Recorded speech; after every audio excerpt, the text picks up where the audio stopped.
Est-ce que vous pouvez mettre juste vos téléphones sur vibreur, s'il vous plaît? J'allais le dire. Merci beaucoup.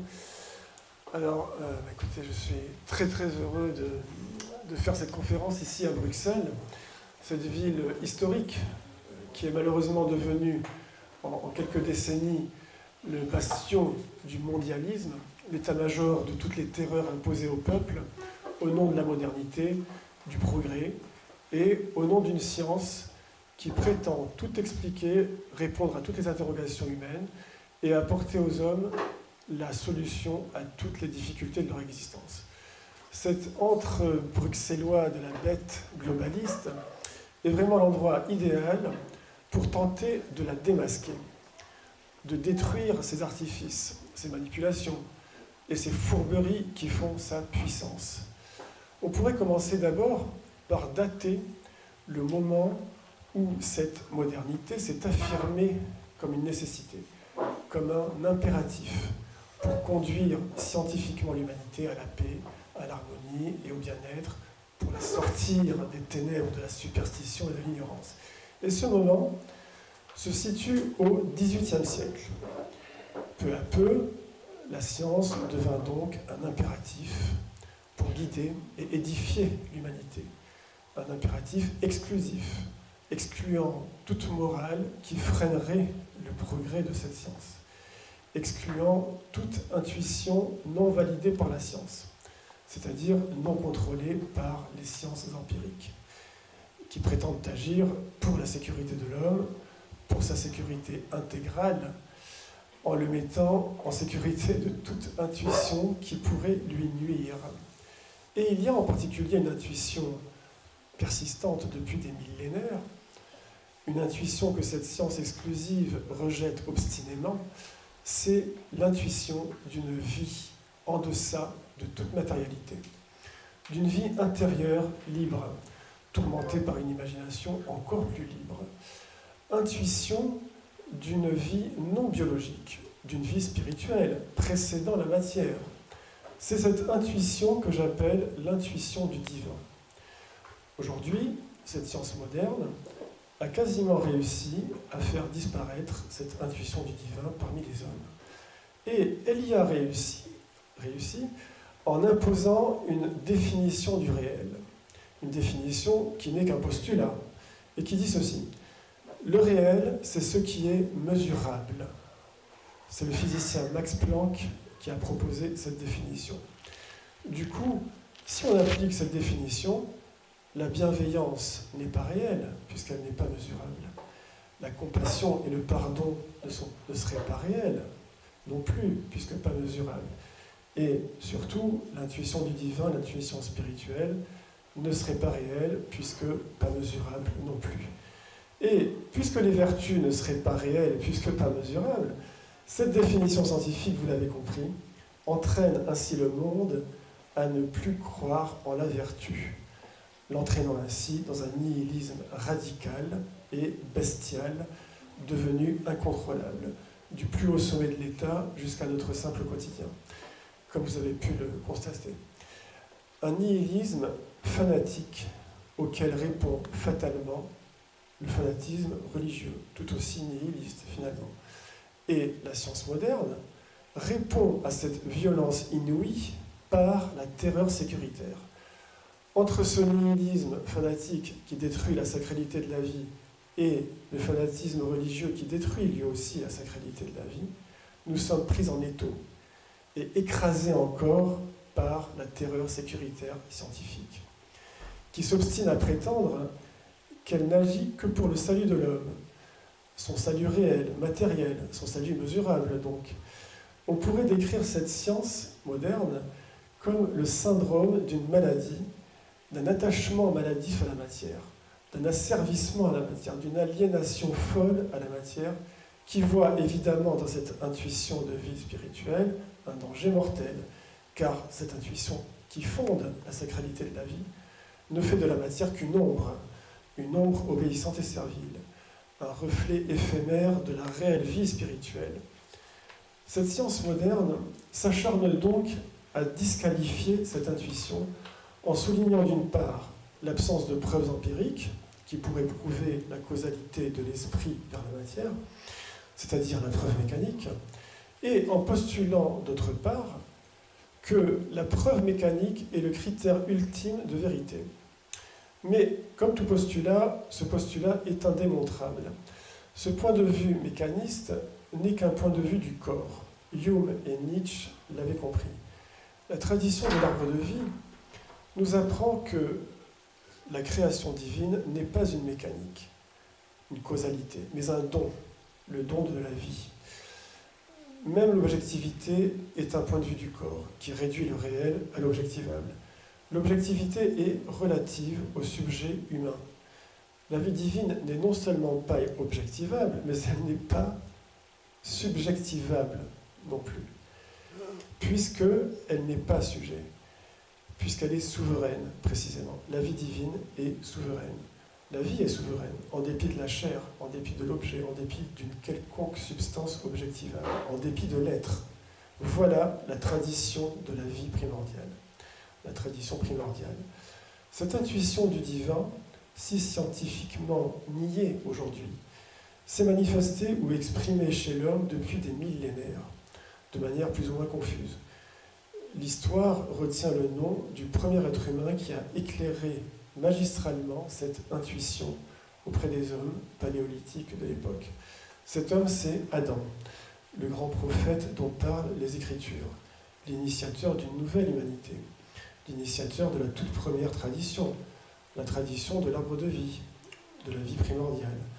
C'est cet homme qui révéla aux hommes primitifs l'arbre de vie en eux, l'arbre des chakras, qui leur enseigna le chemin intérieur qui fait croître l'intuition du divin en germe dans le cœur de l'homme jusqu'au sommet de l'arbre de vie spirituelle.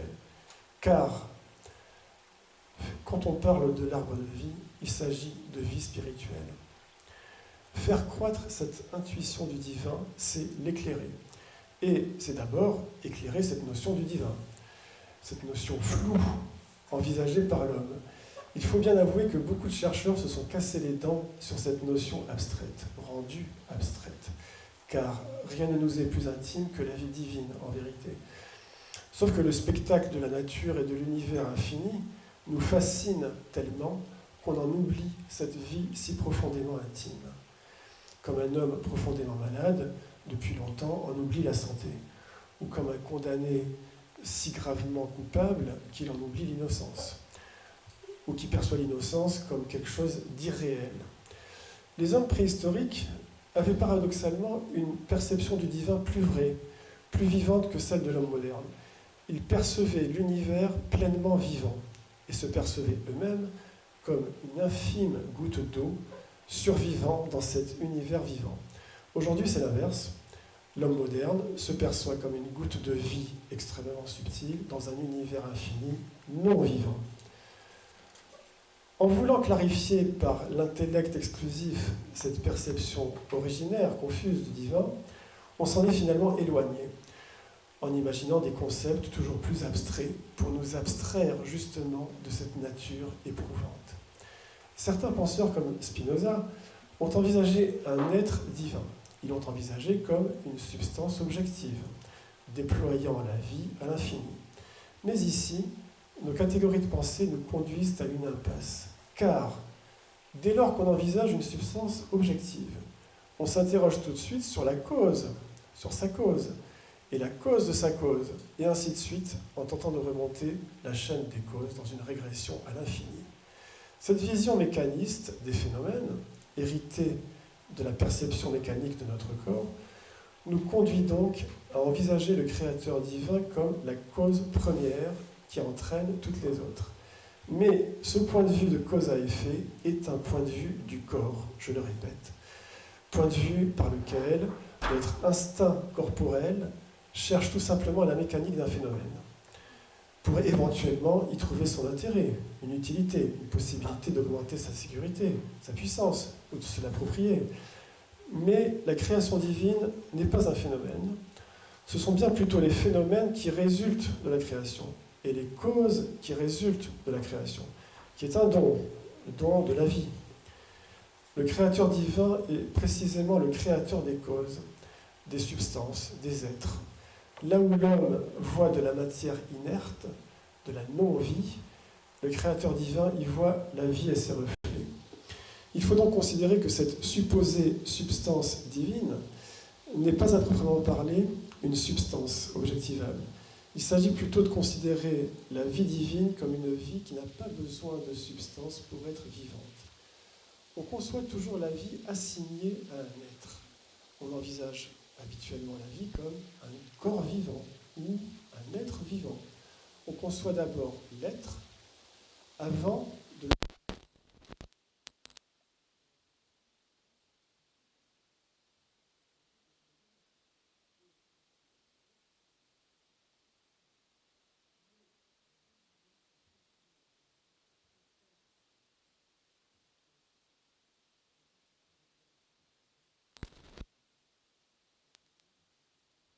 vie déterminée par aucun être. C'est ce que pensait l'immense philosophe mystique Plotin. La vie divine est donc cette vie libre de tout être. Cette vie qui va créer des êtres. Il y a un peu de cette vie divine en l'être humain, qui rend libre son esprit malgré les entraves charnelles, qui le fait douter, qui fait de lui un être moral, doué d'un libre arbitre, et conscient de ses servitudes, et conscient aujourd'hui de son enchaînement progressif à cette matrice scientifique infernale sans limite. Le modernisme, c'est cette matrice scientifique qui combat donc avec acharnement cette conscience des servitudes propre à l'être humain, et qui en vient même à combattre le doute qui conteste cette matrice, le doute qui est pourtant le moteur de la connaissance. La matrice, cette nasse scientifique très moderne, est une aliénation intégrale, une négation de la science véritable qui devrait nous libérer justement de toute aliénation. Comble du paradoxe, les autorités médiatico-scientifiques aujourd'hui nous somment de croire en la science, trahissant par là même l'idéologie religieuse qui sous-tend cette matrice, l'idéologie de cette modernité. Idéologie messianiste, qui était le sujet de ma conférence à Lille en mai 2022, intitulée justement « Le messianisme scientifique ». Idéologie en rébellion contre la création divine, rébellion primordiale contre le don divin, rébellion démoniaque qui veut tout s'approprier sans rien donner, rébellion qui vampirise la vie jusqu'à la mort, rébellion des usuriers. Cette idéologie fut initiée par la promesse du serpent biblique, promesse à laquelle on nous somme de croire aujourd'hui. Cette idéologie fut transmise par la postérité du serpent, à commencer par Caïn, fils maudit d'Adam.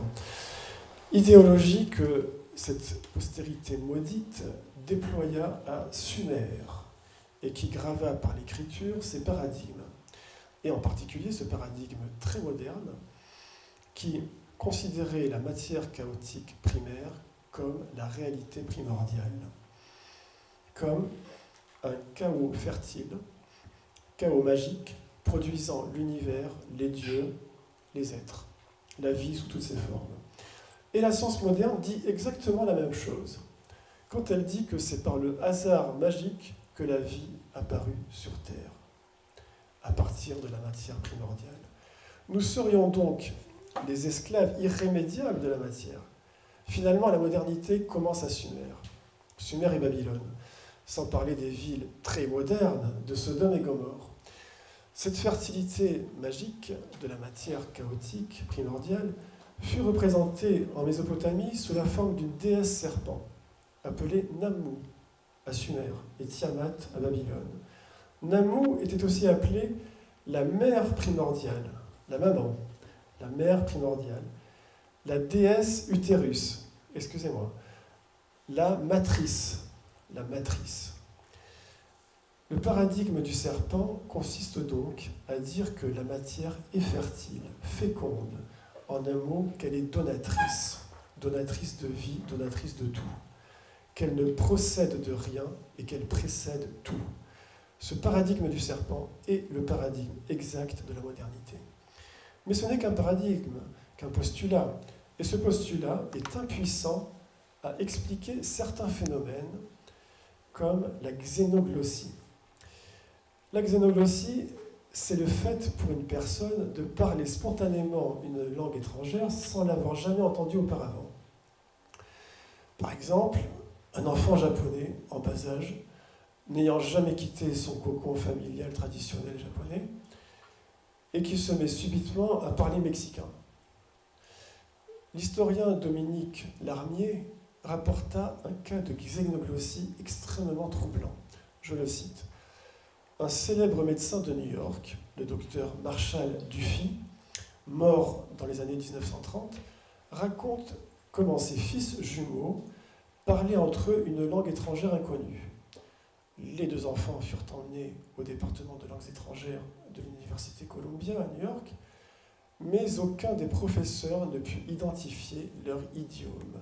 On fit venir par la suite un professeur de langues anciennes qui, à son grand étonnement, découvrit que les deux bambins parlaient l'araméen. Fin de citation. Extrêmement troublant, vous en conviendrez. La science moderne est impuissante à expliquer ce phénomène extraordinaire, car le paradigme du serpent qui fonde cette science considère que tous les phénomènes, sans exception, sont produits exclusivement par des interactions matérielles. Or, ce phénomène extraordinaire de xénoglossie est précisément matériellement impossible selon cet exclusivisme. Ce paradigme et cette science sont donc réfutables et réfutés. Le chercheur Ian Stevenson proposa d'expliquer la xénoglossie par la réincarnation de l'âme, une âme vivante en deçà de ses incarnations et qui peut parfois, rarement, se souvenir de ce qu'elle connaissait dans une vie antérieure. Du coup, la vie de l'âme précéderait la chair et donc la matière. Chez Plotin aussi, la vie de l'âme précède la matière. Plotin était l'héritier de la tradition de l'arbre de vie, sans doute ne le savait-il pas. Chez lui, tout procède de l'unité divine vivante. C'est la première hypostase. Hypostase veut dire en grec ce qui se tient en dessous. Hypo, en dessous, stase, ce qui se tient. Ce qui se tient en dessous de la matière, en l'occurrence. Et de cette première hypostase procède la seconde hypostase, le verbe divin, vivant, duquel procède enfin la troisième et dernière hypostase, l'âme universelle vivante. L'anima mundi, comme disait Platon, l'âme du monde. Ces hypostases sont donc toutes les trois donatrices de vie. Et c'est la dernière hypostase, l'âme universelle donc, qui va donner la matière primitive, non vivante et non donatrice. L'énigme, ce n'est donc pas l'apparition de la vie, mais l'apparition de la non-vie. La vie est de toute éternité. C'est la non-vie qui est apparue par cette matière primitive. Et cette matière n'est pas donatrice. Elle ne donne pas la vie, elle ne donne rien. Elle reçoit seulement les formes, les idées venant des hypostases, en leur obéissant comme une ombre, comme une esclave. La matière n'a aucune forme, mais elle reçoit toutes les formes. La matière n'a aucune vie, mais elle reçoit toutes les vies. Et la vie divine donne toutes les vies. La tradition primordiale, c'est tout simplement la tradition de la vie primordiale qui fait de la vie la réalité primordiale qui précède tout, qui précède l'unité, qui précède l'être, qui précède la matière, qui précède l'infini, qui précède le temps, qui précède toutes ces notions métaphysiques laborieuses. Le temps n'est pas une perception, mais une conception linéaire, problématique de la durée, de ce qu'on endure. L'intuition de l'éternité de la vie est finalement la perception la plus pure, la plus simple, la plus claire de la durée. Et il n'y a d'éternité que l'éternité de la vie. Telle est la tradition de la vie primordiale, la tradition de l'arbre de vie enseignée par Adam, qui selon moi viendrait d'Hyperborée, en m'appuyant en particulier sur les thèses hyperboréennes de Bal Gangadhar Tilak, un savant hindou du XIXe siècle, qui inspira notamment René Guénon et Julius Evola, et qui enseigna aussi une convergence doctrinale entre l'Advaita Vedanta et l'islam, qui ne me paraît pas sans intérêt. Les auteurs de l'Antiquité rapportent que ces hyperboréens vivaient sans vieillesse, sans maladie, sans guerre, sans violence ni discorde, le fameux âge d'or. Ils vivaient sur des îles arctiques du Grand Nord, qui autrefois étaient verdoyantes. Ils célébraient journellement le divin par des chants et des danses dans des jardins luxuriants qui ne sont pas sans rappeler le jardin d'Éden biblique, le paradis perdu. Les anciens Grecs l'appelaient le jardin des Hespérides, jardin des délices où régnait une douceur de vivre indicible. L'infinie grâce des hyperboréennes n'avait d'égal que leur beauté. Voilà comment Hésiode, poète grec du 8e siècle avant Jésus-Christ, décrivait les hyperboréens dans son livre « Les travaux et les jours ». Je le cite. « Les hommes à cette époque ne travaillaient pas et vivaient en accord parfait avec la faune et la flore. Les sacrifices étaient donc inexistants. Les hommes n'étaient pas à proprement parler humains. Ainsi, ils ne se reproduisaient pas, mais étaient semés. Les saisons étaient inexistantes, ils vivaient dans un printemps éternel. La nature était d'ailleurs bienfaitrice, mère nourricière, et leur fournissait tout sans aucun effort. Ils vivaient comme des dieux, le cœur libre de soucis, à l'écart et à l'abri des peines et des misères. La vieillesse misérable sur eux ne pesait pas. Mains, bras et jarrets toujours jeunes, ils s'égayaient dans les festins, loin de tous les maux.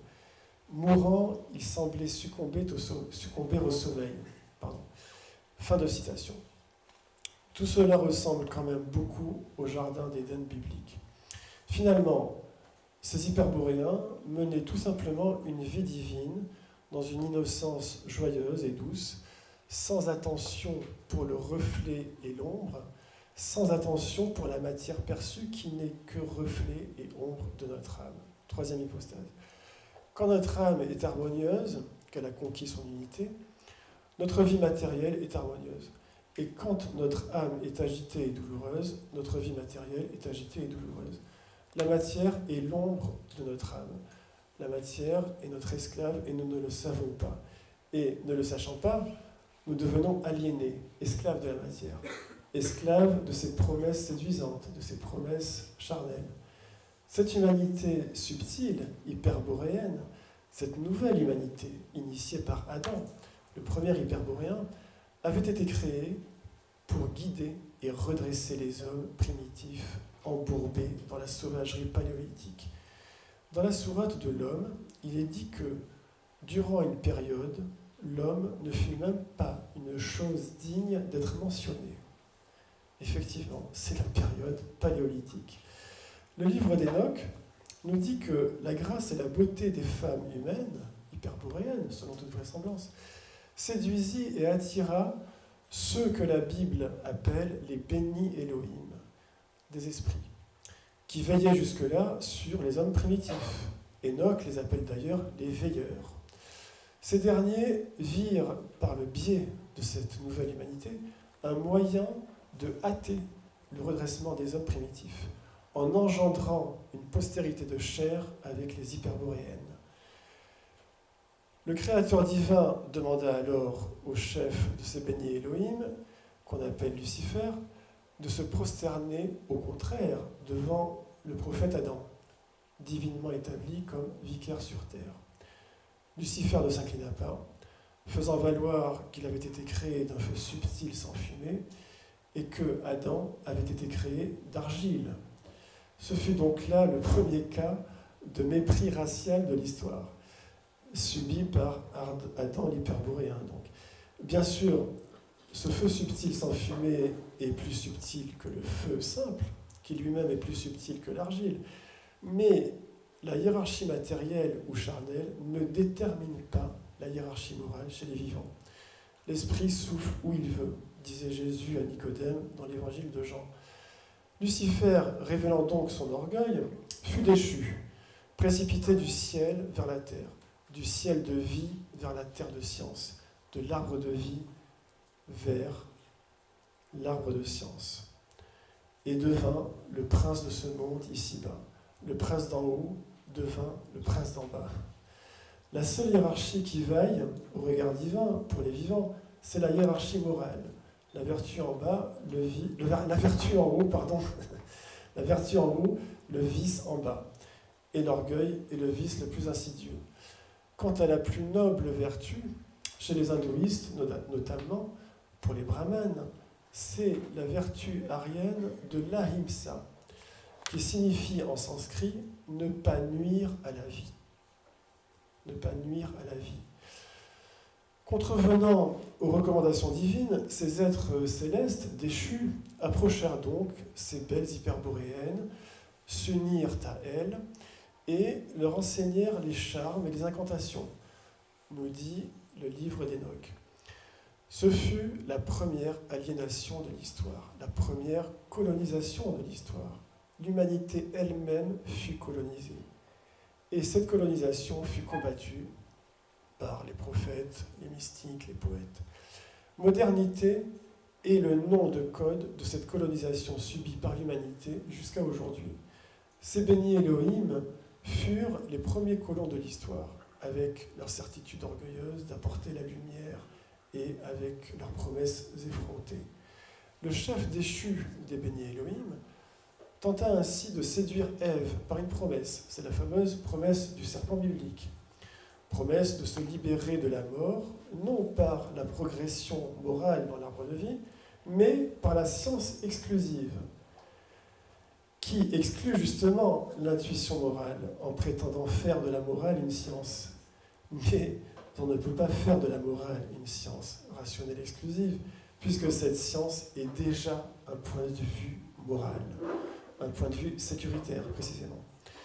La promesse du serpent à laquelle crurent Ève et Adam fut donc leur chute. Dès cet instant, la matière leur apparut comme la réalité primordiale, et leur vie comme charnelle, périssable, mortelle, esclave de cette matière. Avant leur chute, les hyperboréens, Ève et Adam, vivaient innocemment selon l'arbre de vie, immergés dans la vie primordiale éternelle, n'accordant aucune importance aux reflets sensibles de cette vie, ni à l'ombre matérielle de leur âme, ne craignant pas la mort du corps charnel, ne craignant pas la mort tout court, ignorant la mort, plus exactement. Les hyperboréens quittaient cette vie terrestre sans subir le karma, cette loi morale expiatrice qui nous enchaîne à la mort et aux renaissances successives, aux renaissances charnelles successives, dans lesquelles nous entraîne l'arbre de science. Cette science qui fait des reflets de la vie, la réalité, qui rend notre vie mortelle, qui nous fait perdre l'innocence pour nous enchaîner à la connaissance du bien et du mal, c'est-à-dire au karma, à la conscience morale, au libre arbitre qui nous condamne à choisir entre bien et mal, entre ne pas nuire ou nuire. Innocence veut dire justement ne pas nuire. Les bénis Elohim s'unirent donc avec des hyperboréennes, et de ces unions contre nature, il résulta les Néphilim, comme dit la Bible, des géants dont parle la Bible, mais aussi le Coran, et la plupart des religions et des mythologies d'ailleurs. La démesure et l'orgueil s'empara alors de ces êtres puissants, disproportionnés, et le chaos éclata. Ces Néphilim, poursuit Enoch, dévorèrent tout le fruit du travail des hommes. Ça doit vous rappeler quelque chose. Ils dévorèrent le travail des hommes jusqu'à ce que ceux-ci ne puissent plus les nourrir. Alors, ils se tournèrent contre les hommes pour les dévorer. Puis ils se dévorèrent la chair entre eux, et ils en burent le sang, ajoute Enoch. Pareillement, dans la mythologie grecque, le titan Chronos dévore ses enfants. Ces Néphilim et ces bénis Elohim furent combattus par les anges restés fidèles à Dieu, une guerre terrible que racontent toutes les mythologies. Titanomachie et gigantomachie chez les Grecs, les Devas contre les Asuras chez les Hindous, les Ahuras contre les Daevas chez les Perses, les Vannes et les As chez les Scandinaves, une guerre qui plongea les hommes dans un chaos sanglant. Ces bénis Elohim, déchus, entrèrent en rébellion contre Dieu. Un vieux mythe germanique raconte qu'après l'effondrement d'Hyperborée, du royaume de Thulé, peuplé de femmes très belles et instruites dans l'art de la magie, nous dit ce mythe, les rescapés se séparèrent en 2 groupes, celui de la main droite sous la roue du soleil d'or et celui de la main gauche sous la roue du soleil noir. Le premier groupe suivit donc Adam vers le soleil d'or de l'esprit, et le second groupe suivit ses appétits noirs de puissance terrestre. Adam ne cessa, même après sa chute, de prêcher la mesure, l'harmonie morale et esthétique, le bien, le vrai, le beau, comme dira Platon bien plus tard. Adam apprit aux hommes à bâtir des temples. Il leur apporta l'écriture, selon le mythe sumérien du sage Adapa, Adama, Adam. Il leur enseigna la concorde, la douceur des mœurs, les soins de l'âme et du corps, le verbe qui repousse la violence, le déploiement de l'amour, la vie conquérante, les vertus, la justice et la sagesse auprès des hommes. En un mot, il les civilisa. Il enseigna l'immortalité de l'âme malgré son enchaînement aux réincarnations successives. Âme qui ne peut se libérer de la mort que par sa progression morale dans l'arbre de vie. L'arbre des chakras, qui sont comme des roues en nous, qui nous conduisent jusqu'au chakra suprême, la roue du soleil d'or. On retrouve des caractéristiques d'Adam dans le dieu grec Apollon. Apollon l'hyperboréen, comme l'appelaient les Grecs, les anciens Grecs.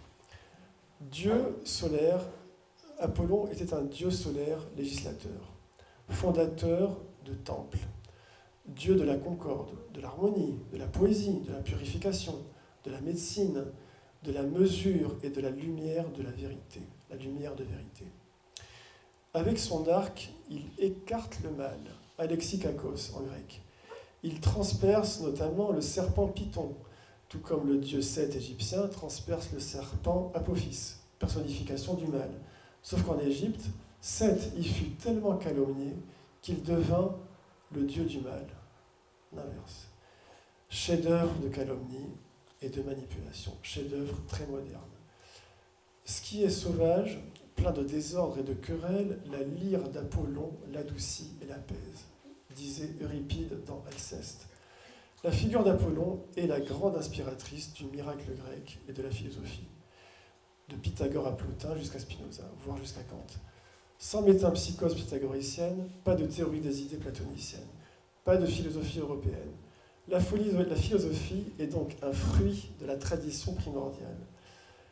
Tout comme Adam fut supplanté par le serpent, Apollon fut supplanté par le dieu serpent Zagreus Dionysos, et l'empire grec succomba à la démesure, l'orgueil et la fureur inspirés par Dionysos, à travers les guerres du Péloponnèse, par exemple, notamment, qui furent la cause de la chute de l'empire grec. La science moderne, elle aussi, s'acharne à la démesure dans son obstination à vouloir connaître les lois de ces reflets, de cette ombre qu'est la matière, et à vouloir maîtriser cette ombre et la transformer pour en tirer de la puissance. Mais cette puissance de l'ombre est tout aussi périssable que l'ombre elle-même. La matière n'est finalement qu'une réaction à la vie, comme l'ombre d'un individu obéit fidèlement à tous les mouvements, à tous ces mouvements bienveillants comme malveillants. Cette science moderne,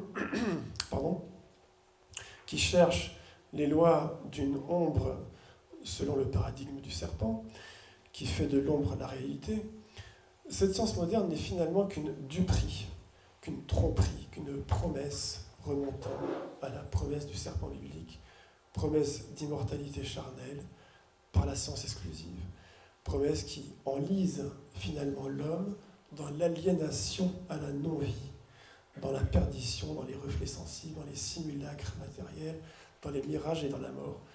Ceux qui croient encore aujourd'hui à cette promesse du serpent, comme les transhumanistes, et qui ne s'en cachent pas, se fourvoient dans la destruction et la mort, et veulent désormais éliminer les inutiles, par exemple par des prétendus remèdes expérimentaux. Vous voyez ce que je veux dire? L'auteur démoniaque de cette promesse n'était pas dupe de la valeur de la matière, de sa non-valeur, devrais-je dire. Sa malveillance ne s'appliquait et ne s'applique toujours pas à l'ombre, mais à l'âme des hommes et des femmes qui causèrent sa chute finalement. C'est cette malveillance appliquée qu'on appelle magie noire, et magie blanche, la bienveillance appliquée. Mais en réalité, il n'y a pas de magie, il n'y a pas de miracle, il y a simplement l'harmonie divine de la vie et de ses reflets. La bienveillance précède ontologiquement la malveillance pour la bonne raison qu'il y a un souverain bien, comme disait Platon, et qu'il n'y a pas de souverain mal. Car le mal ne peut pas être souverain, puisqu'il n'est jamais satisfait, car toujours en désir, en manque de puissance, aliéné à son impossible souveraineté. Le bien ne désire rien, il se donne et se déploie souverainement. Ce déploiement souverain de l'esprit ne peut pas se comprendre rationnellement, car ce processus de compréhension consiste exclusivement à saisir du sens, alors que le déploiement de l'esprit consiste à créer du sens. Ce sont deux mouvements parfaitement contraires. Le déploiement de l'esprit, c'est la tradition primordiale, et la saisie exclusive, c'est le modernisme. Finalement, ce modernisme n'est ni une quête de vérité, ni une aspiration à un quelconque progrès. Il se définit simplement comme une négation acharnée de la tradition primordiale, une négation obstinée de la vie, en la remplaçant par des simulacres de vie, par des simulacres d'intelligence, par de l'intelligence artificielle, par de la vie artificielle, quitte à tout emporter dans le chaos. Malheureusement, une majorité de la population humaine se laisse emporter par ces simulacres de vie et d'intelligence. Car ces simulacres, de plus en plus modernes, de plus en plus trompeurs, nous divertissent de l'angoisse de la mort. Cette entreprise gigantesque de simulacres et de tromperies n'a pu être que planifiée par les ennemis très modernes de l'humanité et de la vie, par cette rébellion contre le déploiement de la vie primordiale, par cette rébellion métaphysique contre la bienveillance divine. Rébellion qui commença par la chute d'un esprit très subtil dans son déploiement. Chute provoquée par les attirances des reflets et de l'ombre. Cet esprit subtil, déchu, rebelle, transgressif, est appelé l'esprit du serpent, chez les gnostiques et dans la Kabbale juive. Il correspond au serpent biblique. L'esprit du modernisme, c'est l'esprit du serpent. La chute de cet esprit advint dès lors que son déploiement divin initial vers l'altérité se tourna vers lui et vers son image dans un narcissisme funeste. Toute la science moderne procède de ce narcissisme métaphysique qui exclut finalement l'altérité, le mystère divin de l'altérité, qui fonde l'encore plus mystérieux déploiement primordial de la vie. Merci infiniment.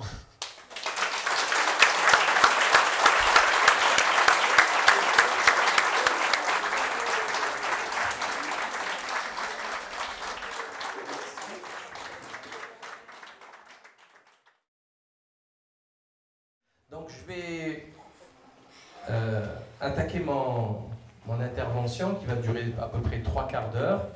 Ensuite, vous pourrez poser des questions pour un débat et à la fin, si vous voulez, on pourra dédicacer les livres. Donc, merci pour votre attention. Vous voulez vous asseoir devant, c'est bon? Ok.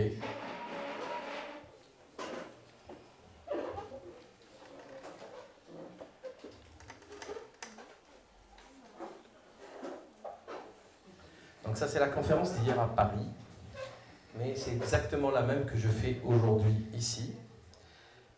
Donc, bonjour à tous, merci infiniment pour votre présence. Il me tenait à cœur de faire aujourd'hui une petite intervention concernant une pratique commerciale extrêmement dangereuse mise en place par le lobby de l'industrie pharmaceutique avec la complicité des élites politiques et qui consiste à engranger toujours plus de bénéfices et de dividendes, toujours plus de milliards. Comment va procéder Big Pharma ? Quelle est la stratégie mise en œuvre pour atteindre cet objectif? Pour n'importe quel bon commercial, il est aisé de comprendre que Big Pharma doit agir sur deux leviers. Le premier, le plus simple, celui du prix des médicaments. Plus le prix est élevé, et plus les bénéfices seront importants, logique. Mais il y a des limites à cette hausse censée être celle de la sécurité sociale et sa capacité de remboursement. Mais comme vous le verrez plus tard, ils ont trouvé plusieurs parades. Et de toute façon, l'État n'a qu'à s'entêter encore et encore, éternellement, jusqu'à l'infini et au-delà. Deuxième levier, étant donné qu'une étude, un essai randomisé en double aveugle pour fabriquer un médicament nécessite une décennie, voire plus, que cela coûte beaucoup d'argent et que cela retarde pendant de longues années la vente du médicament et l'engrangement de bénéfices, Big Pharma tentera de raccourcir ces délais d'obtention des autorisations de mise sur le marché ou AMM, les fameuses AMM. Nous le verrons plus tard dans le détail. D'autres stratégies secondaires seront également utilisées, on en parlera rapidement. Avant de rentrer dans le vif du sujet, par contre, je vais faire une longue introduction, parce qu'il faut rappeler quelques chiffres et quelques infos concernant, très importantes, concernant le monde du médicament en France. Mais bien entendu, étant donné que nous sommes chez nos amis belges, vous l'avez compris, c'est exactement la même chose ici. Hein. Donc ça dépend. Des fois, ils font pire en Belgique, des fois, on fait pire à Paris, mais c'est exactement les mêmes décisions. Dans la moyenne générale, c'est la même ânerie qui gouverne. Donc, quand je dis France, en fait, c'est Belgique, c'est pareil. La consommation alors, on va parler de la consommation de ces produits de santé. Il faut savoir qu'en moins de 2 décennies, nous sommes passés d'une dépense de 17 milliards d'euros au double. Alors, voilà.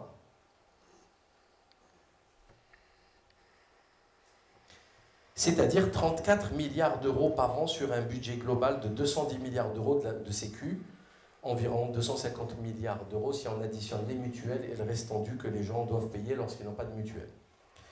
Donc on parle quand même de sommes astronomiques. Hein. Le budget, le PIB de l'Algérie, c'est même pas 200 milliards. C'est-à-dire que nous dépensons plus que le PIB de 45 millions d'habitants. Hein, il faut saisir ces ordres de grandeur. Il faut également avoir en tête un autre chiffre, celui des effets indésirables des médicaments, auquel on peut ajouter celui du mésusage médicamenteux, qui cause des milliers de victimes chaque année, avec des décès survenant dans un silence complice des autorités de santé, des autorités politiques et des médias. C'est quand même assez curieux ça, parce que il y a des milliers de morts et personne n'en parle. Un groupe de médecins, qui s'appelle le collectif Bon Usage du Médicament, avait publié en 2018 un communiqué rappelant que 10 000 personnes décédaient chaque année du fait du mésusage médicamenteux, ainsi que 130 000 hospitalisations d'une durée moyenne de 10 jours. Enfin, c'est de l'industriel, quoi, c'est un génocide. Nous avons donc 3 fois plus de victimes que celles dues aux accidents de la route et absolument aucune prévention pour y remédier, bien au contraire. C'est quand même fou. Victimes des accidents de la route, on va vous en parler tout le temps, ça passe à la télé, on va mettre des radars partout, des gendarmes par-ci par-là, des radars mobiles. Là, on a 3 fois plus de morts à cause du mésusage médicamenteux, hein, les gens qui se trompent de médicaments, qui se trompent de dosage. Et il n'y a pas une seule campagne de prévention, rien. Concernant les effets indésirables, ça c'est les effets indésirables des médicaments, même quand ils sont bien utilisés, ce n'est pas le mésusage. Eh bien, il s'agit de 18 000 décès. Plus 10 000, ça fait 28 000. Chaque année, qui sont imputables aux médicaments. Ces chiffres sont très clairement sous-estimés, car la réalité est beaucoup plus effrayante, étant donné la défaillance du système de pharmacovigilance que l'on connaît tous, et dont certains estiment qu'il ne reprend pas, qu'il reprend à peine 1-2% de la réalité. Pire encore, ces 18 000 morts qui se répètent inlassablement chaque année, hein, je le répète, hein, c'est pas comme, je sais pas moi, enfin, là c'est chaque année, c'est 18 000. L'effet indésirable, 10 000 mésusages, chaque année. C'est-à-dire en 10 ans, ça fait combien? 280 000. Donc toutes ces morts sont pour une grande partie évitables, car sur les 5 000 médicaments disponibles dans les officines, 5 000, il n'y a pas 5 000 maladies, hein, pourtant il y a 5 000 médicaments. La très grande majorité est totalement inefficace, voire dangereuse, comme l'expliquent parfaitement les professeurs Bernard Debré et Philippe Even dans leur livre « Guide des 4000 médicaments utiles, inutiles ou dangereux » paru en 2016. La revue Prescrire revient également régulièrement sur la dangerosité d'un nombre important de médicaments, étant donné leur totale inefficacité, avec une inversion de la balance bénéfice-risque. Malgré la publication, d'ailleurs c'est même plus une inversion de la balance bénéfice-risque, c'est qu'il y a bénéfice 0, risque 10 000. Vous voyez, C'est une inversion totale du système. Malgré la publication régulière de cette liste de médicaments par la revue Prescrire, ces médicaments n'ont toujours pas été retirés du marché et sont toujours commercialisés et remboursés par la Sécurité sociale. C'est extraordinaire. Vous avez une revue Prescrire, la seule revue, même si elle a complètement déconné avec le Covid, hein, puisqu'ils ont donné une médaille à Pfizer, etc. Bref, mais ils sont quand même assez critiques sur les médicaments et ils font une liste de 95, une centaine de médicaments chaque année qui sont dangereux et totalement inutiles, avec des effets indésirables extrêmement graves. J'en ai parlé à plusieurs reprises dans mes vidéos. Eh bien, ça ne sert strictement à rien, c'est toujours remboursé. Faut-il rappeler que selon un collectif de médecins et également l'OMS, ce qui est quand même assez curieux, une liste de 200 à 300 médicaments est amplement suffisante pour traiter toutes les maladies connues. C'est tout. Avec 200-300 médicaments, on y arrive. En d'autres termes, les autres 4007 ou 4008 spécialités pharmaceutiques ne servent à rien et représentent un risque supplémentaire pour la santé, aussi bien des malades que la santé des finances du trésor public. Dans tous les cas, tout le monde doit remarquer à quel point la politique du médicament en France est désastreuse, notamment par la crise sanitaire du Covid-19 qui a démontré à quel point les pénuries étaient nombreuses et elles se sont accentuées avec le temps. Nous sommes tout de même dans un pays qui dépense 250 milliards d'euros chaque année pour la santé, avec un PIB de 3 000 milliards d'euros annuels, et où il a été fait usage d'anesthésiques vétérinaires pour les humains. Voilà ce qui s'est passé pendant le Covid. On a assisté à des pénuries de médicaments essentiels et vitaux, car toute l'industrie pharmaceutique a été délocalisée à l'étranger, notamment en Chine et en Inde, afin que Big Pharma fasse toujours plus de bénéfices, avec des coûts de revient très bas. Il faut savoir que 100% du paracétamol est fabriqué hors de l'Union européenne, ce qui rend son approvisionnement impossible en cas de conflit, en cas de guerre, en cas de crise. C'est ce que nous avons vécu ces 3 dernières années. Et on peut également rajouter la pénurie de tout, quoi, des respirateurs, là, des concentrateurs d'oxygène, des masques. Les médicaments, on a les antibiotiques, les antidiabétiques, les anti-inflammatoires, des anesthésiques, les anticancéreux, les antiépileptiques. Qu'est-ce que j'oublie encore ? Ben voilà. Les gens, aujourd'hui, ils vont en Italie pour se procurer certains médicaments. Pour le docteur Amin Oumlil, pharmacien Choletais, spécialiste de la pharmacovigilance, je le cite, « Cette crise est le résultat de plusieurs facteurs. La recherche de profit des laboratoires en est un. Mais il serait simpliste de tout résumer à cela. Les autorités auraient également dû être plus vigilantes sur la maîtrise des médicaments. En laissant cette production se délocaliser, on perd le contrôle. Du coup, la France et même toute l'Europe sont dépendantes de la production des pays asiatiques. La pénurie de masques en pleine crise coronavirus en est un exemple criant. Je rappelle qu'au Maroc, il n'y a pas eu de pénurie de masques.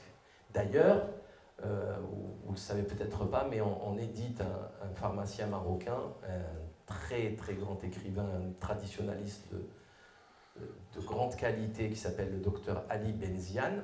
Et quand il y a eu toutes ces pénuries dans les pharmacies françaises, il y a quelques mois, je l'appelle, je lui dis « Alors, qu'est-ce qui se passe chez toi? Tu as des pénuries ?» Il me dit « Non, pas de pénurie chez nous. » Le Maroc, c'est quand même voilà, j'ai envie de dire, c'est pas la Tunisie. C'est quand même 35, 36 ou je ne sais plus combien de millions de personnes. C'est un grand pays, il y a beaucoup de monde. Et malgré, ils vivent les mêmes crises que nous et eux, ils n'ont pas de pénurie. C'est quand même intéressant. Des centaines de médicaments sont en tension, des centaines. Selon France Asso Santé, je les cite, le nombre de médicaments en pénurie augmente dans de terrifiantes proportions.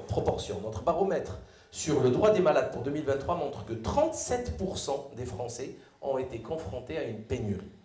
Une augmentation de 8 points par rapport à 2022.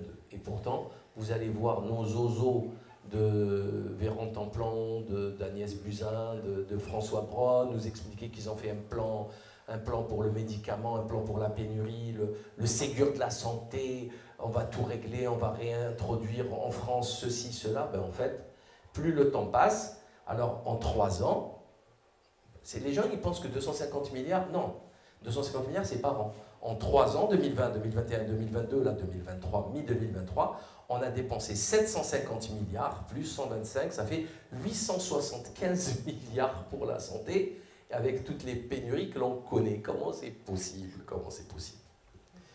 Tout retard de prise en charge de ces médicaments, de prise de ces médicaments par un malade, peut entraîner des conséquences dramatiques. Une perte de chance, c'est le terme utilisé en médecine légale, irrémédiables pouvant entraîner la mort ou une aggravation. Hein. Quelqu'un qui, je sais pas, quelqu'un il va faire une crise d'épilepsie, va tomber, va s'ouvrir le crâne, le diabète pareil, il va avoir une infection, une aggravation, quoi, une infection, une surinfection, etc. C'est cash, hein, on le paye cash. Selon le docteur Amin Oumlil, ces pénuries vont obliger les praticiens à prescrire des médicaments, d'autres médicaments, à la va-vite, qui auront des effets indésirables supplémentaires qui auraient pu être évités. Il a fait un travail là-dessus. Et d'ailleurs, la revue Prescrire vient de publier en 2023 un document concernant les conséquences dramatiques de ces pénuries. Directement responsables d'effets indésirables nombreux, parfois mortels. Je les cite. En 2020-2021, les centres régionaux de pharmacovigilance français ont mené une étude sur les conséquences des pénuries de médicaments. Sur la période 85-2019, les centres ont recensé et analysé 462 observations, correspondant à 726 effets indésirables, surtout hospitaliers. Près de la moitié des cas notifiés ont été considérés comme graves. 9 patients sont morts. Selon la revue, les pénuries ont des conséquences néfastes directes pour les patients et pour les soignants, mais aussi sur le système de soins, participant à aggraver encore une situation déjà dégradée. Aggraver encore plus une situation déjà dégradée. Selon le professeur Peter Gutsch, ex-directeur du réseau Cochrane, groupe d'experts indépendants très connu, mais vraiment indépendant et courageux, les médicaments seraient à l'origine de centaines de milliers de morts par an dans le monde. Je dis bien centaines de milliers de morts. Pour lui, c'est la 3e cause de décès après le cancer et les maladies cardiovasculaires qu'il l'eût cru. Les médicaments tuent autant que les cancers et les maladies cardiovasculaires. Je rappelle qu'ils sont censés guérir. Hein. Bon, c'est juste un détail que beaucoup de gens ont oublié. Après avoir profité de subventions publiques pour le maintien de l'emploi, de crédits d'impôt recherche, parfois même des dons via des campagnes nationales, comme Généton, j'en parlerai après, Big Pharma a délocalisé ses usines en mettant en danger la santé des Français. Ce faisant, elle a fait exploser ses bénéfices, sachant qu'aujourd'hui, l'industrie représente à peu près plus de 1000 milliards d'euros de chiffre d'affaires annuel mondial, avec une croissance à 2 chiffres depuis 20 ans. De l'argent facile avec très peu d'investissement, contrairement aux allégations de la propagande. Hein, on va rentrer dans le détail. Hein. Alors, le représentant mondial de Big Pharma est le très secret club Dolder. Ça, c'est le représentant, c'est le vrai gros lobby de Big Pharma. Donc, il représente 25 dirigeants des plus grandes entreprises mondiales. Il a été créé en 1970. Le club s'était réuni en mi-2021 à Paris, la veille d'une réunion du Conseil stratégique des industries de santé, le CSIS, relancé par Emmanuel Macron. Il avait déjà été reçu en 2019 afin de parler de la... Écoutez bien cette phrase, hein, et dites-moi si ça a un rapport avec la santé. Écoutez cette phrase. On se concentre, les amis. Donc, le groupe Dolder vient parler de la croissance du marché français et les délais d'accès, ainsi que le climat général de l'investissement en France, le rôle de la France en faveur de l'innovation en Europe.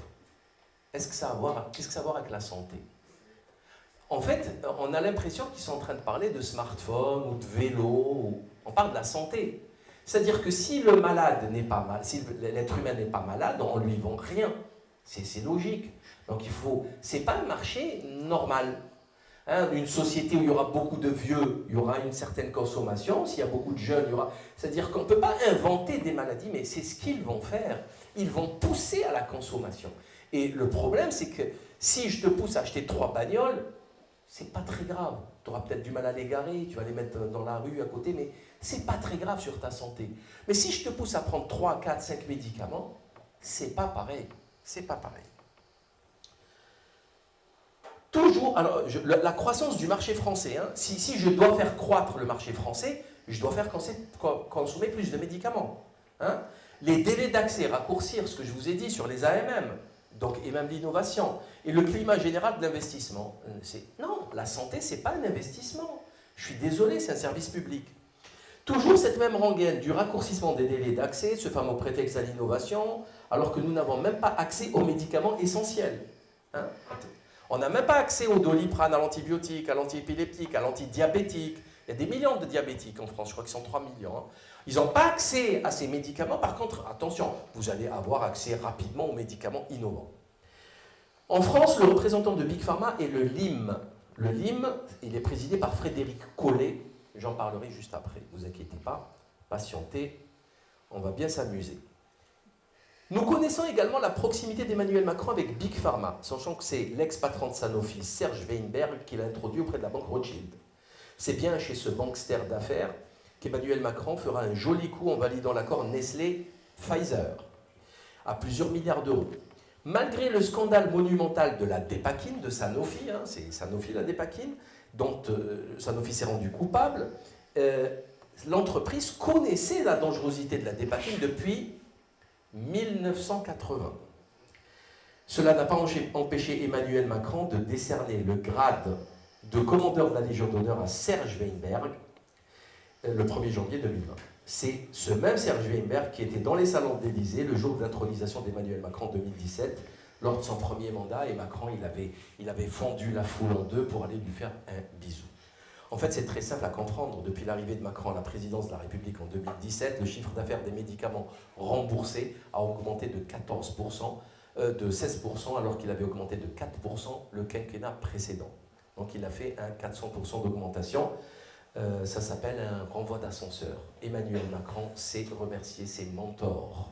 Ça, c'est pour le coup un investissement. Encore une fois, il s'agit ici de plusieurs dizaines de milliards d'euros gaspillés pour des traitements inutiles, voire dangereux. Somme pourtant essentielle à la santé des Français, car imaginez avec ce qu'on peut faire avec un tel pactole. Un CHU, c'est 250 millions d'euros. Avec 1 milliard, vous construisez 4 CHU. Un IHU, c'est pratiquement pareil. Donc imaginez comment vous allez pouvoir quadriller tout le territoire français. Vous allez pouvoir embaucher encore plus de personnel soignant, de médecins. Vous allez mettre fin aux déserts médicaux, sachant que les déserts médicaux égale augmentation de la mortalité par un retard de prise en charge et une perte de chance. Madame Rosen Le Saint précise à la page 23 de son livre « Chantage sur ordonnance » comment les labos vident les caisses de la Sécu. Emmanuel Macron est très proche des laboratoires pharmaceutiques. Elle nous explique dans le menu détail comment le LIM, le lobby Big Pharma français, le LIM, L-E-E-M, invite tous les décideurs politiques dans des endroits luxueux, haut de gamme, avec des factures de 78 000 euros pour 250 convives. Ça fait 312 euros par convive. C'est le prix d'un 3 étoiles Michelin. C'est caviar, gibier, champagne. Bon. C'est de la corruption, c'est une évidence. On apprend également à la page 33 de ce livre que le conseiller santé d'Emmanuel Macron n'était autre que Jean-Jacques Mourad, qui comptabilisait 66 interventions chez le seul Servier, pour un montant total de 80 000 euros de notes de frais. On comprend aisément pourquoi le gouvernement voulait subventionner le milliardaire Servier afin de relocaliser sa production en France. La décision a été annulée après sa médiatisation et le scandale qui s'en est suivi. Vous vous rendez compte ? Et si ça n'avait pas été médiatisé, ils auraient fait un gros chèque d'1 million d'euros à Servier. Comment est-il possible, je pose une question simple, comment est-il possible de subventionner une entreprise de 22 000 salariés au chiffre d'affaires de près de 5 milliards d'euros avec de l'argent public? Je sais pas, moi je croyais que les subventions c'était pour les associations, pour je sais pas, les Restos du Cœur, les trucs vraiment publics, des gens, des bénévoles qui ont besoin d'argent, qui ne prennent même pas des salaires et qui font le bien autour d'eux. Là non, là on prend des multimilliardaires et on leur donne le pognon. Mieux encore, Emmanuel Macron fera un chèque de 200 millions d'euros à l'industrie, dont Sanofi, pour rapatrier la production de 13 molécules, alors que cette entreprise de 95 000 salariés, 123 milliards de capitalisation boursière et 43 milliards d'euros de chiffre d'affaires est loin d'être dans le besoin, vous en conviendrez. Il est curieux d'entendre ensuite ces mêmes décideurs politiques expliquer à longueur de journée que les caisses sont vides, qu'on est en faillite, et ils ont même ils ont le culot d'aller retirer 5 euros d'APL aux plus nécessiteux, aux plus fragiles d'entre nous, tout en signant de très gros chèques aux plus gros milliardaires du monde. Ceci n'empêchera pas, parce que si vous croyez que c'est déjà grave tout ça, les amis, comme le pire ne déçoit jamais, Sanofi, 9 jours après ce gros chèque de Macron, 9 jours après, elle annonce la suppression de 1700 postes sur 3 ans dans toute l'Europe, dont 1000 en France. Il faut ajouter à cela une somme de 100 millions d'euros chaque année de crédit d'impôt recherche, alors que les effectifs de recherche et de développement diminuent chaque année, comme l'explique Madame Le Saint à la page 110. Un crédit d'impôt recherche octroyé sans aucune contrepartie, aucune vérification ni obligation de maintien de l'emploi en France par exemple, c'est du jamais vu, un comportement complètement irresponsable des autorités publiques qui confinent à la complicité. C'est de la complicité de détournement d'argent public. Hein. Venons-en maintenant à la première stratégie la plus efficace, qui consiste à élever systématiquement les tarifs des médicaments en France. Nous savons déjà que les prix sont beaucoup plus élevés en France que chez certains de nos voisins comme l'Italie ou l'Espagne. Nous n'allons même pas parler des pays africains qui ont des prix 10 à 50 fois, voire plus, moins chers pour exactement le même produit. On comprend du coup que Big Pharma ne fixe pas ses prix des produits selon leur coût de revient, mais selon la capacité de l'État à payer. Plus le PIB est élevé, plus le prix du médicament sera élevé. Mieux encore, plus les élites politiques sont corrompues, stipendiées par Big Pharma, et plus la sécurité sociale va payer, va rembourser des médicaments sans rechigner. Prenons l'exemple du médicament contre l'hépatite C du laboratoire Gilead. Le Sovaldi, le fameux Sovaldi qui est en plus très efficace, pour une fois. Eh bien, il coûte à la Sécu en France 54 000 € par patient. Ce même produit est vendu 720 € aux Égyptiens, 75 fois moins cher. 75 fois moins cher. Quand je fabrique une prothèse dentaire, son prix ne dépend pas de la richesse du patient ou de la marque de son véhicule. Ça a un prix de revient, c'est logique. Ben là, Big Pharma, c'est pas comme ça que ça fonctionne. Comme nous le verrons plus tard, le prix de revient de tous ces traitements ne dépasse généralement pas les quelques dizaines d'euros pour les plus coûteux. Notamment, hier, le docteur Gérard Delepine parlait du Gardasil, qui coûte 116 €, je crois. Le prix de revient, c'est 1 €. Hein. Voilà. En réalité, la stratégie la plus efficace sera celle de la pénurie. Pourquoi ? Car le concept de la pénurie, en fait, il est inconcevable. En France, c'est pas possible, ça n'a aucun sens. C'est tout simplement du chantage, en fait. Hein. Je vais vous l'expliquer, c'est très simple à comprendre. Le médicament étant remboursé en France en 30 secondes, vous mettez la carte vitale, c'est remboursé, il n'y a pas de souci. Et étant donné que la France est une grosse consommatrice de médicaments, malheureusement, une des plus grosses consommatrices au monde, le peuple français consomme beaucoup de médocs, il n'y a aucun intérêt à avoir une rupture. C'est pas commercial, c'est une boulette en fait, c'est grave. Sauf si l'objectif est celui de faire augmenter les tarifs en expliquant que le marché est à flux tendu et qu'il faut payer aussi cher que les voisins allemands. Les voisins allemands, ils n'ont pas de rupture de stock parce que ça part là-bas. Mais on ne vous dira jamais que l'italien n'a pas de rupture de stock, mais c'est beaucoup moins cher chez lui. Concernant les stocks de sécurité, Big Pharma a toujours combattu cette obligation légale en prétextant que c'est de l'argent dormant. Ce qui est pourtant faux, hein, étant donné qu'il y a une pénurie sur tout le territoire et une grosse consommation, le stock ne durerait pas longtemps en fait. Il y a un turnover, ça tourne beaucoup, il y a de la consommation. Devinez qui sera responsable de la recherche de solutions afin de limiter les risques de rupture d'approvisionnement en France. Monsieur Jacques Biot, désigné par Édouard Philippe, Premier ministre, qui fut un haut responsable chez Pasteur Mérieux Sérum et Vaccins. Sa préconisation ne s'est pas fait attendre puisqu'il nous expliquera le 13 avril 2022 à Sciences Po que la solution pour arrêter cette pénurie, c'est, à votre avis, l'augmentation des prix. C'est fou, hein? C'est quoi le rapport? Il n'y a que chez eux que vous entendez ça. Hein? C'est extraordinaire. Nous, on vend des livres. Vous voyez, j'ai une maison d'édition, on vend des livres. Moi, si j'ai 10 000 personnes qui veulent mon livre, j'imprime. J'arrête pas d'imprimer. Il n'y aura pas de rupture. Hein? C'est sûr et certain. Personne ne fait ça. Vous pouvez faire ça un certain temps, au début, quand vous êtes une très grosse marque, vous créez l'envie, la rareté, mais ça ne dure pas longtemps. Et il vous faut une présence spectaculaire dans les médias, etc. C'est une très grosse marque, mais sinon, dans l'absolu, il n'y a personne qui fait ça, sauf Big Pharma. Mais ce qui est le plus choquant et troublant dans ce bras de fer qui n'en est pas un entre Big Pharma et les autorités publiques, c'est le fait que c'est bien l'État qui est en position de force. C'est lui qui doit pouvoir, sans aucune difficulté, imposer son prix, car c'est lui qui paie en dernier ressort. Et c'est lui qui doit imposer aussi les stocks de secours. Point à la ligne. Et vous le verrez, hein, il y a des lois et elles ne sont pas respectées.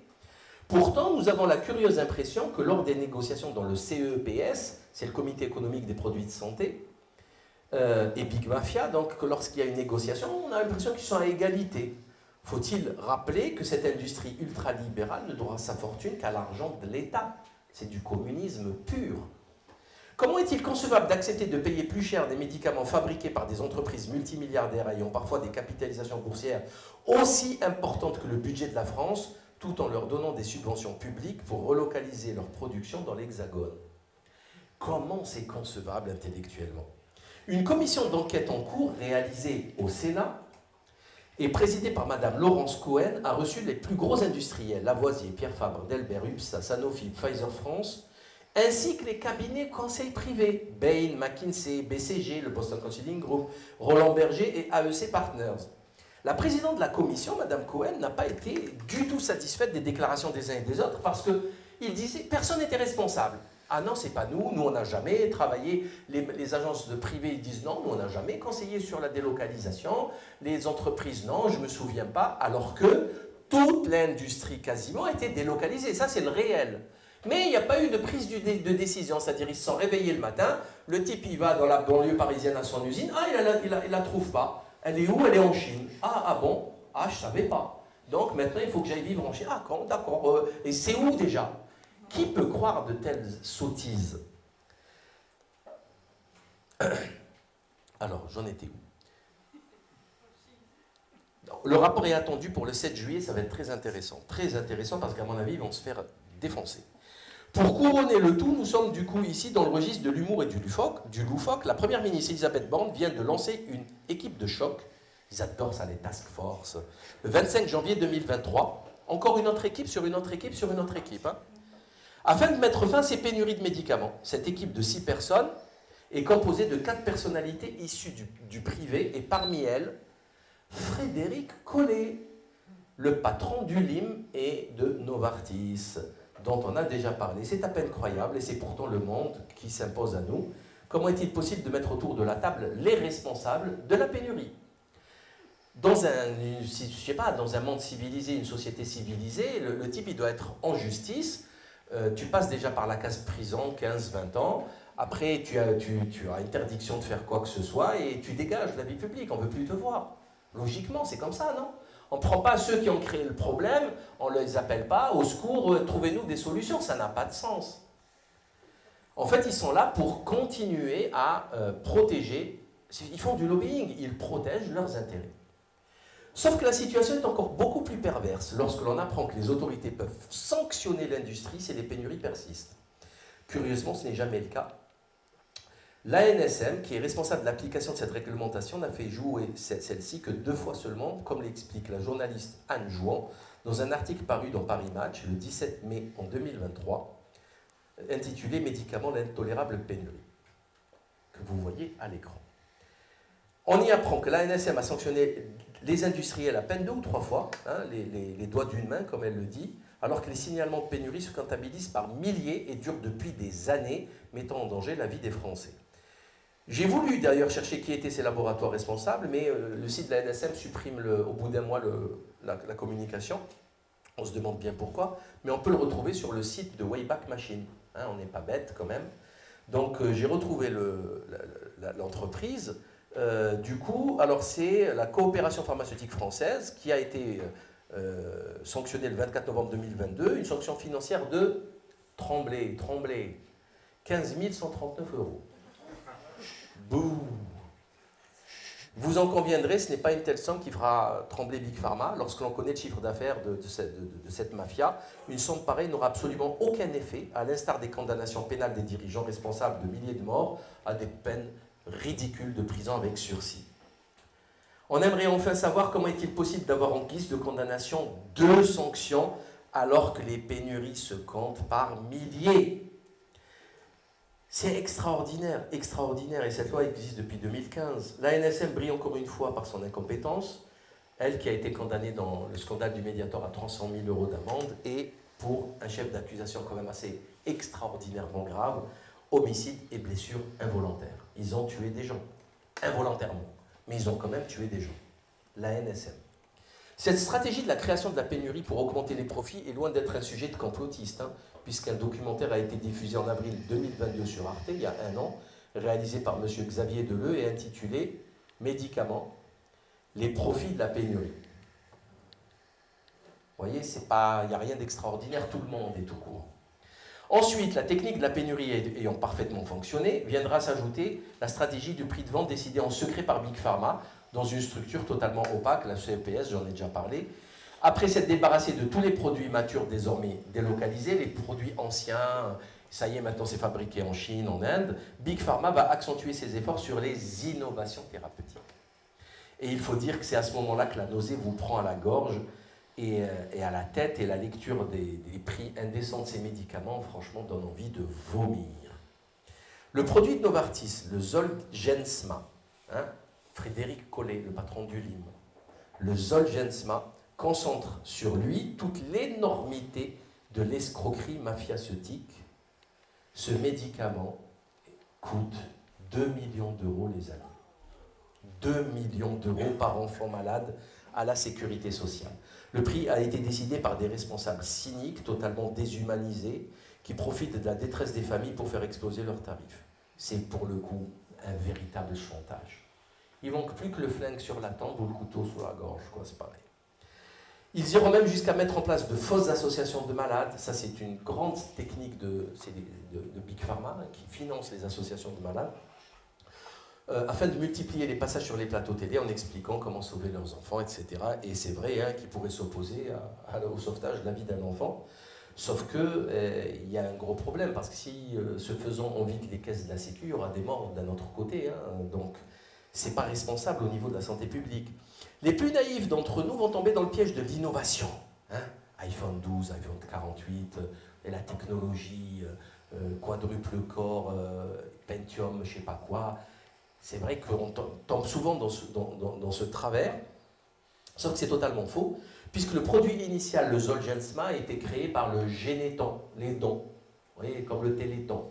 Donc c'est le public qui a permis la découverte de ce produit, qui a été vendu à une start-up américaine. Eux, ils ont développé et ils l'ont vendu à Novartis.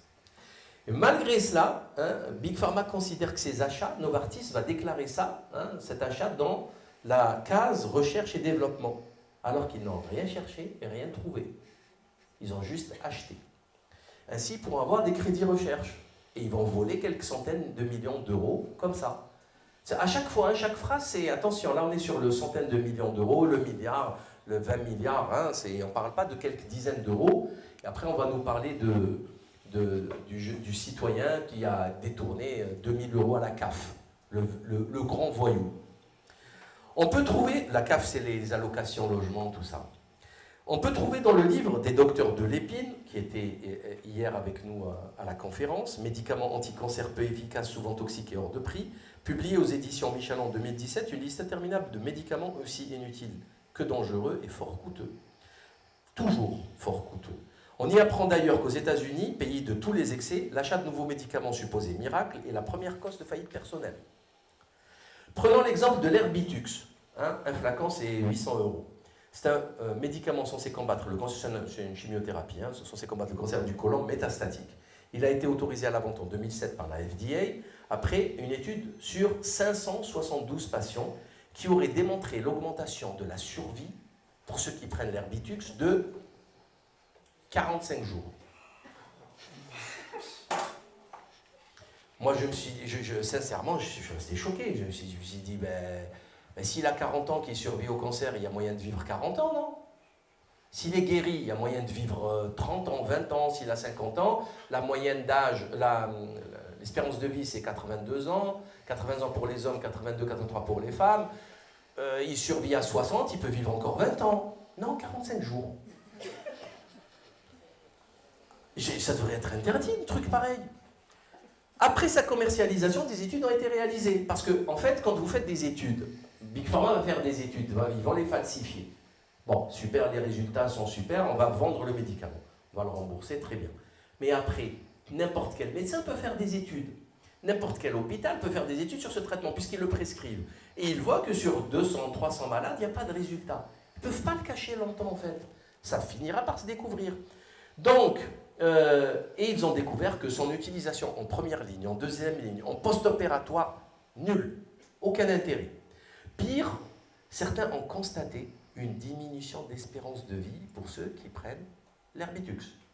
Exactement comme le Gardasil, qui est censé, le vaccin la triple injection de Gardasil qui est censée sauver du cancer du col de l'utérus et qui a augmenté les cancers du col de l'utérus.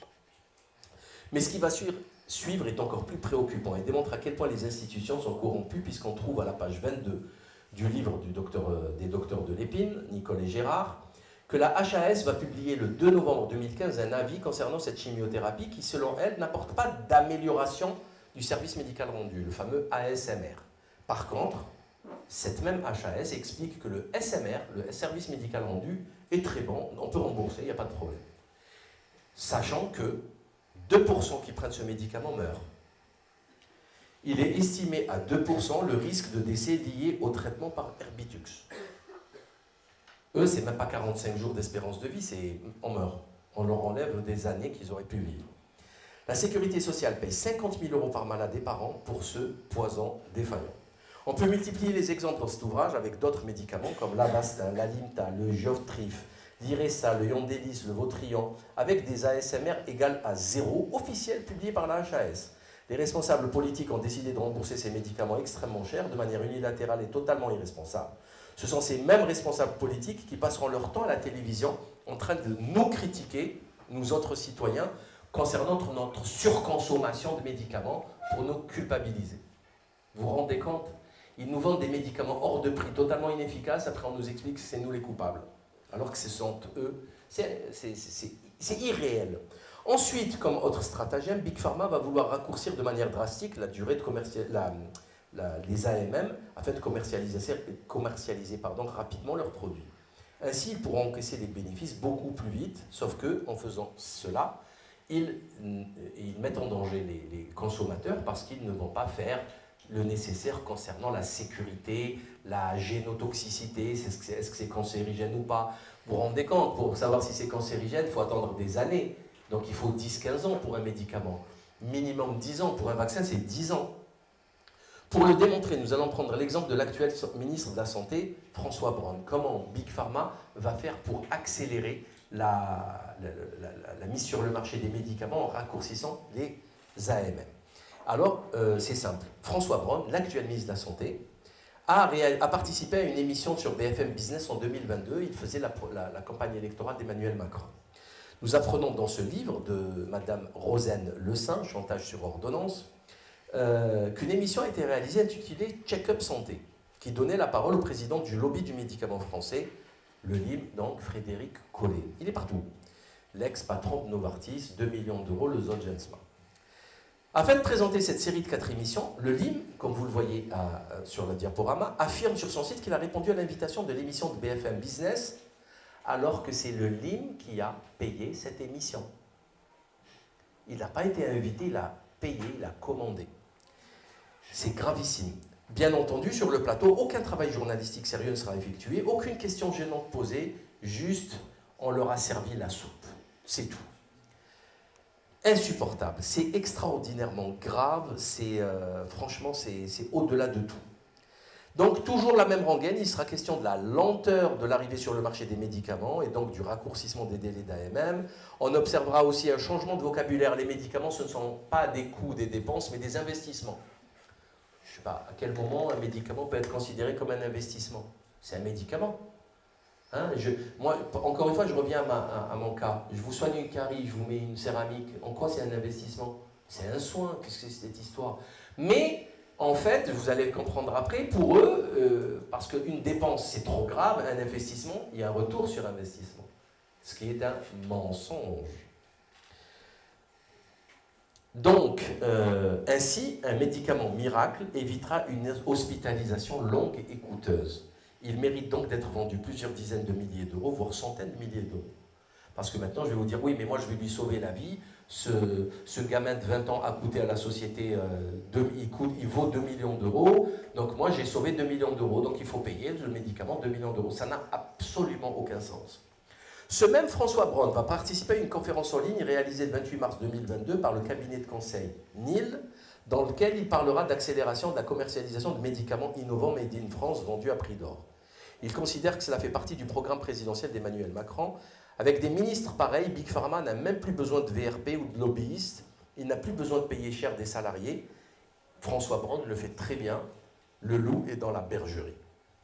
D'ailleurs, on peut voir, c'est extraordinaire, 124 vues la vidéo, 4 likes, ces gens n'existent pas en fait. C'est vraiment un coup d'État, c'est de la piraterie, ces gens n'existent pas. Tout le monde les déteste, personne ne les croit, mais ils ont le pouvoir et ils continuent de nous faire du mal. Ce que nous avons vécu avec le Covid-19 n'a rien de novateur.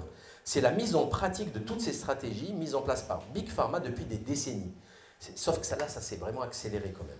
C'est ainsi qu'ils ont pu commercialiser sur la planète entière un vaccin en phase 3 d'essais cliniques en réussissant à négocier une immunité totale sur les effets indésirables, ce qui est inconcevable.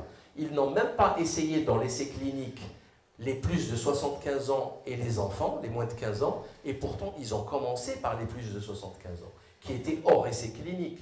Et ils ont injecté de la même manière les moins de 12 ans, les enfants, alors qu'ils étaient hors essai clinique. C'est quand même fou. Tout le monde a pu voir à quel point la négociation des prix et des doses d'injection était un sujet tabou, tenu secret jusqu'au bout, puisque même les députés européens n'ont pas pu accéder au contrat signé entre Big Pharma et la Commission européenne. Tout était biffé. Des laboratoires ont même reçu des subventions publiques pour mettre en production ces injections purulentes, alors qu'il s'agit de Pfizer. 287 milliards d'euros de capitalisation boursière. La France, en 2008, quand je faisais mes vidéos sur la crise des subprimes, c'est 350 milliards d'euros le budget. Là, on est à 400 milliards d'euros le budget de la France, 67 millions d'habitants, Pfizer, 287 millions. Ça pèse lourd. Pour l'industrie et les politiciens corrompus à sa solde, le prix du vaccin doit être évalué en prenant en compte le prix d'une hospitalisation en réanimation. En d'autres termes, si le vaccin permet d'éviter une réanimation de 15 jours à 2 000 €, il permet d'économiser 30 000 € à la Sécu. Du coup, Pfizer estime pouvoir vendre son injection à ce prix-là.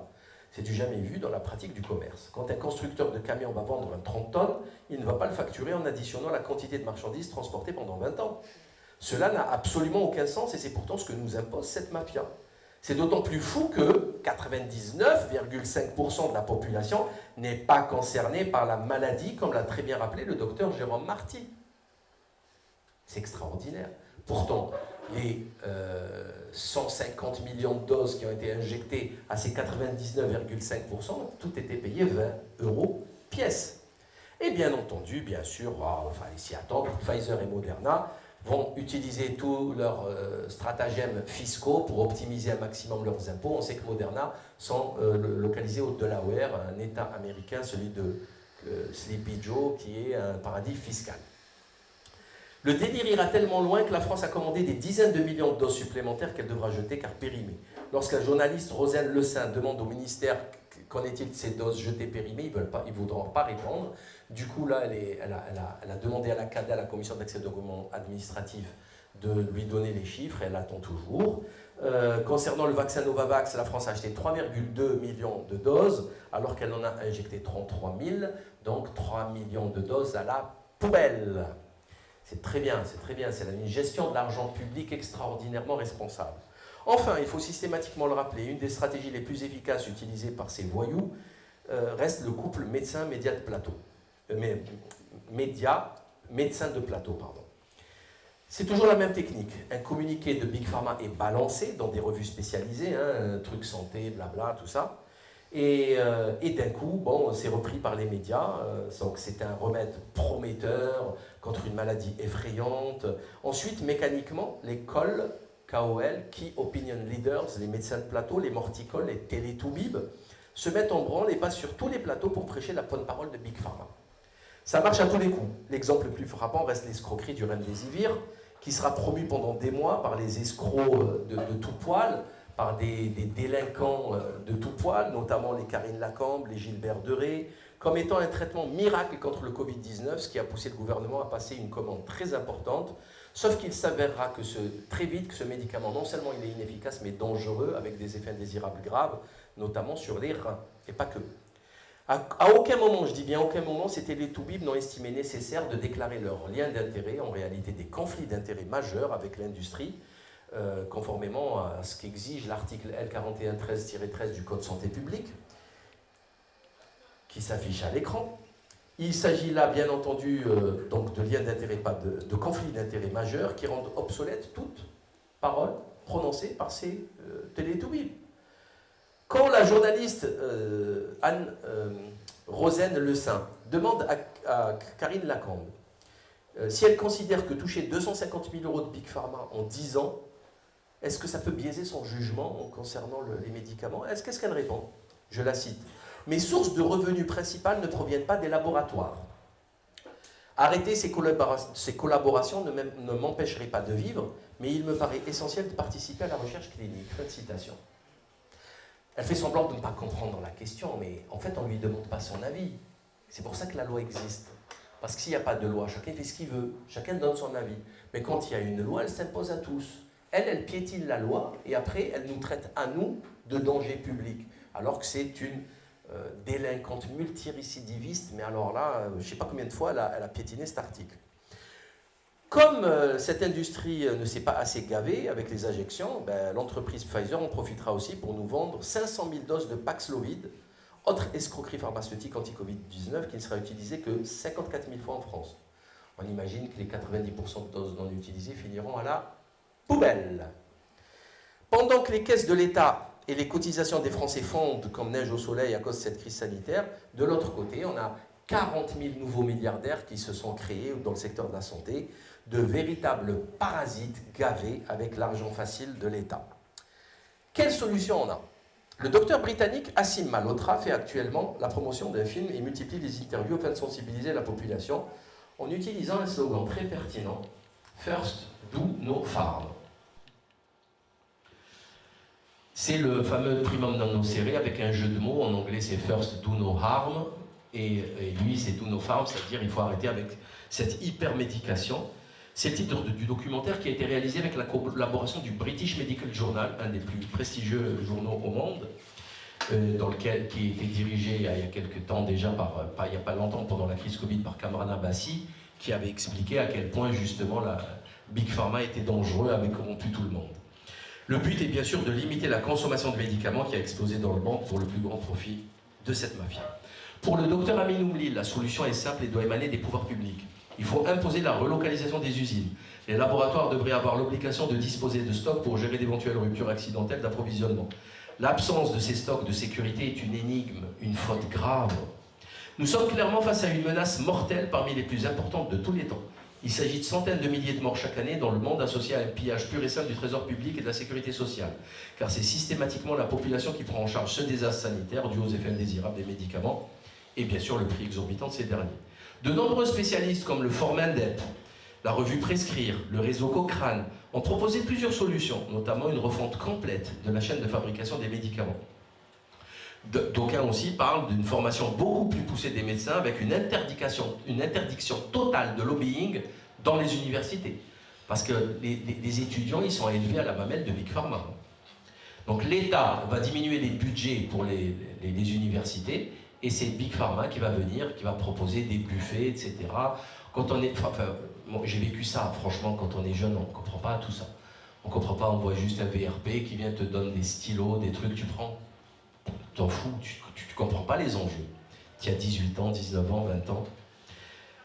Certes, la fabrique. Alors, une formation beaucoup plus poussée, donc d'aucuns demandent que le ministère de l'Industrie ne puisse pas donner son avis auprès du CEPS concernant les prix des médicaments. Certes, la fabrication du médicament est une industrie, oui, mais elle n'a absolument rien à voir avec la fabrication de pneus, de smartphones ou de fourchettes.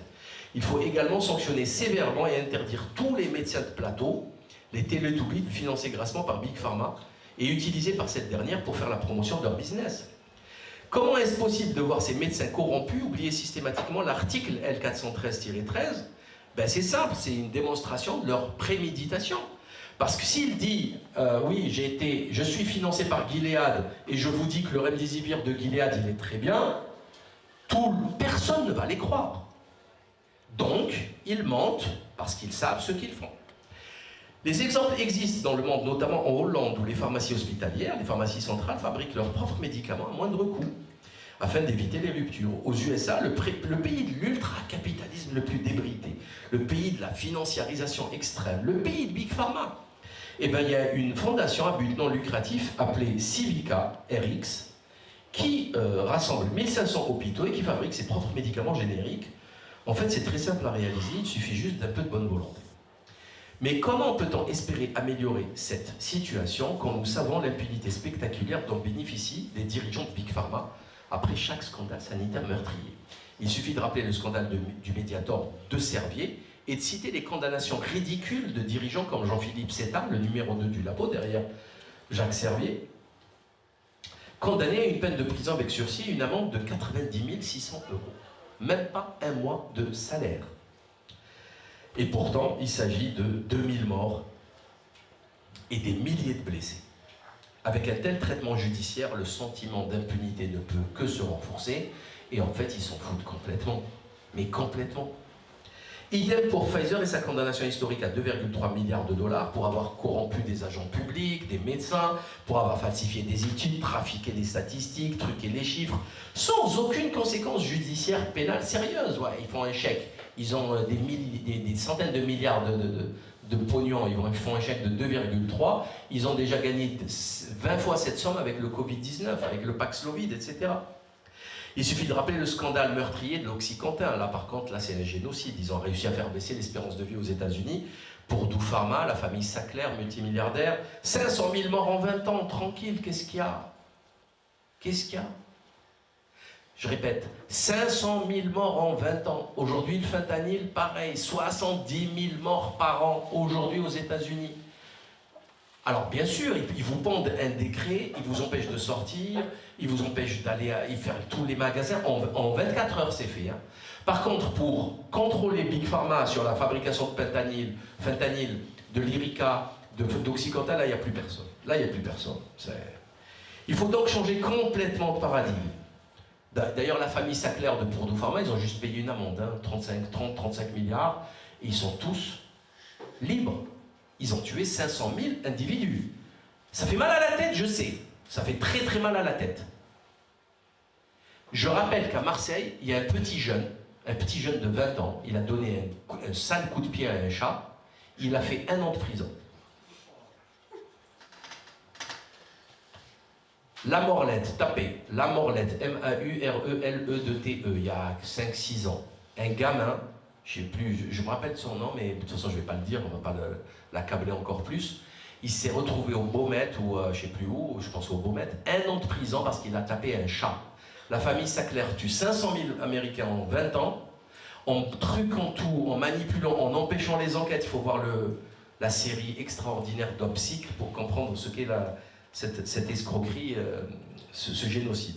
Il faut donc changer complètement de paradigme, mais ce ne sera pas fait sans une conscientisation des masses qui devront l'exiger. Pour le moment, c'est Big Pharma qui dicte les lois, c'est ce lobby très puissant qui mêle cette danse macabre. Sauf que, je suis désolé, on n'est pas obligé de prendre leur poison. Donc, tout va bien, c'est comme la télévision, ils mentent, mais on n'est pas obligé d'allumer la télé. Donc ils ont un très grand pouvoir, quasi inexistant en fait, si on le décide. En espérant que ce travail puisse servir à réveiller les masses endormies ou paresseuses et contribuer à mettre fin à cette folie. Merci infiniment pour votre attention.